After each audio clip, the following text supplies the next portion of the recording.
Harapan Indonesia akhirnya terjawab. Pihak Amerika Serikat mengundang Indonesia untuk negosiasi tarif resiprokal 32%. Kira-kira bagaimana ya proses negosiasinya nanti? Dan apa yang bisa Indonesia tawarkan agar AS melunak? Negosiasi Indonesia dengan Amerika Serikat terkait tarif dagang akan berlangsung pada 16 hingga 23 April 2025. Delegasi Indonesia yang ditugaskan untuk bernegosiasi adalah Menko Perekonomian Airlangga Hartarto, Menlu Sugiono, Wakil Ketua Dewan Ekonomi Nasional Mari Elka Pangestu, Menteri Keuangan Sri Mulyani, Wakil Menteri Keuangan Thomas Yuwandono, dan Wakil Menteri Luar Negeri Armanata Nasir. Nantinya menteri dan pejabat ini akan bernegosiasi dengan Kantor Perwakilan Dagang Amerika Serikat, Menteri Perdagangan Amerika Serikat, Menlu AS, dan Menteri Keuangan Amerika Serikat. Menteri Koordinator Bidang Perekonomian Airlangga Hartarto Senin 14 April menjelaskan lebih lanjut soal proses negosiasi Indonesia-Amerika Serikat. Kami sudah mempersiapkan non-paper yang relatif lengkap, baik itu yang terkait dengan tarif, terkait dengan non-trade measures atau non-tarif barrier, dan juga terkait dengan investasi, dan juga secara resiprokal apa yang Indonesia minta di dalam kerjasama beyond perdagangan, jadi trade, investment, dan juga di sektor keuangan.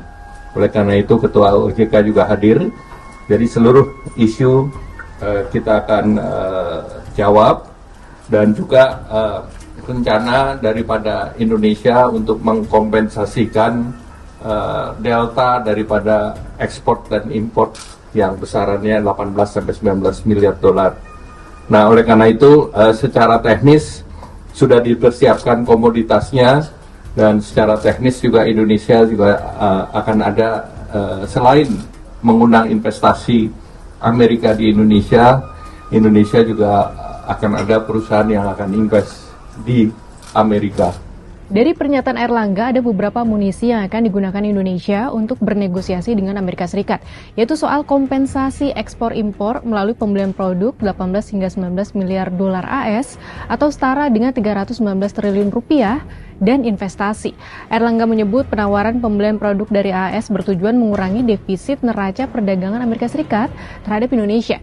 Terkait jenis barang yang akan dibeli dari Amerika Serikat akan disesuaikan dengan kebutuhan nasional, terutama barang agrikultur seperti kedelai, gandum, dan kapas.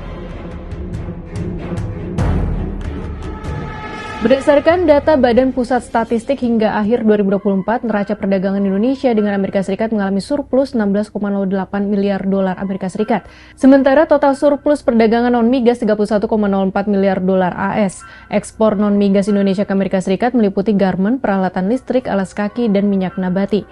Sekretaris Kementerian Koordinator Perekonomian Susi Wiono Mugiarso menyebut pembelian produk dari Amerika Serikat belum tentu dilakukan melalui skema impor langsung. Intinya, Indonesia meningkatkan pembelian barang dari Amerika Serikat untuk menutup defisit Amerika Serikat. Selain pembelian produk, delegasi Indonesia juga membawa opsi perluasan investasi ke Amerika Serikat. Wakil Menteri Investasi dan Hilirisasi To2 Pasaribu menyebut sektor migas dan gas menjadi salah satu sektor strategis untuk investasi Indonesia di Amerika Serikat. Ia pun mengklaim Indonesia telah memiliki pengalaman dalam investasi luar negeri melalui anak usaha BUMN termasuk PT Pertamina, dan lagi kemungkinan akan melibatkan BPI Danantara. Menurut dia, kehadiran Danantara membuka ruang strategi investasi yang lebih fleksibel, baik di dalam maupun di luar negeri. Dari dua amunisi tadi, yaitu pembelian produk Amerika Serikat senilai 319 triliun rupiah dan investasi migas, apa sahabat Kompas optimistis Amerika Serikat akan melunak, menurunkan tarif resiprokal 32% yang dikenakan untuk Indonesia.